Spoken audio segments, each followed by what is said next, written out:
Tuwing linggo, nagkakatipon ang mga tao sa pananampalataya. Sa likod ng bawat misa ay isang grupo ng mga taong buong puso at dedikasyon na sinisigurong maayos ang lahat. Ito ang kwento ng Ministry of Greeters and Collectors.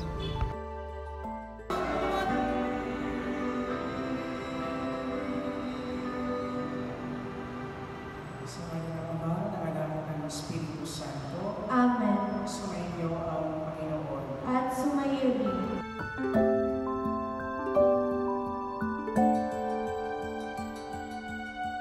Hi, ako si John Melia, pero John na lang ang tawag sa akin.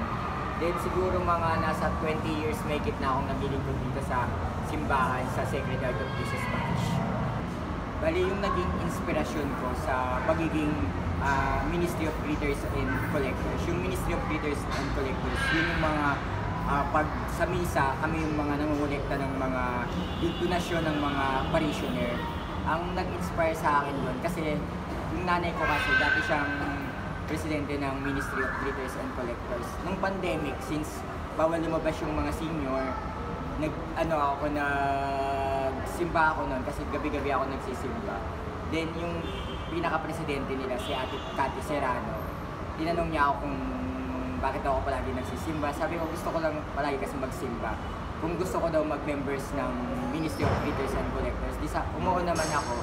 Start nun, palagi na akong nagsisimba at nangungulekta.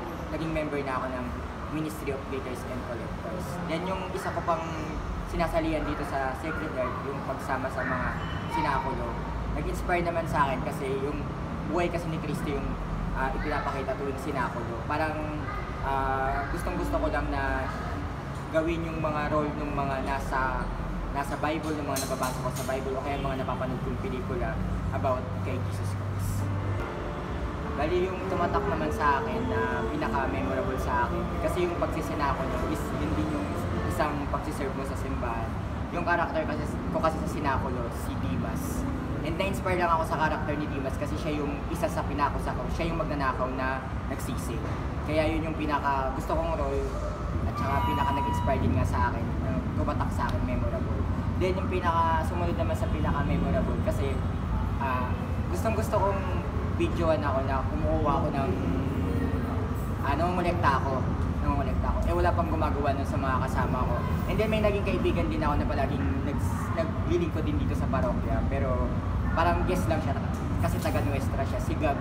And then nagulat na lang ako, binidyoan niya ako kasi pinawa ko sa kanya yung cellphone ko.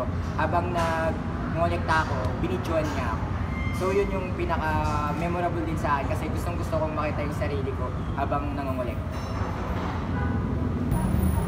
Ang naidulot sa akin ng paglilingkod ko sa simbahan kasi yung pag magbibigay ka nga, hindi naman ako mayaman, wala rin naman akong pera.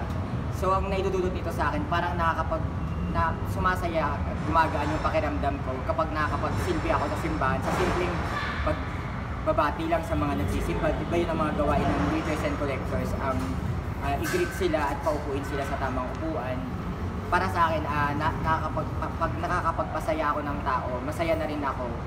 Pag nakikita kong masaya ang tao sa ginagawa kong paglilingkod sa kanila. Sa pagsama-sama ko naman sa chatter, yun nga, dahil nga na-inspire ako pag nag-acting ako, tapos ang ina-act ko ay ang buhay, mga nangyari sa buhay ni Jesu Cristo.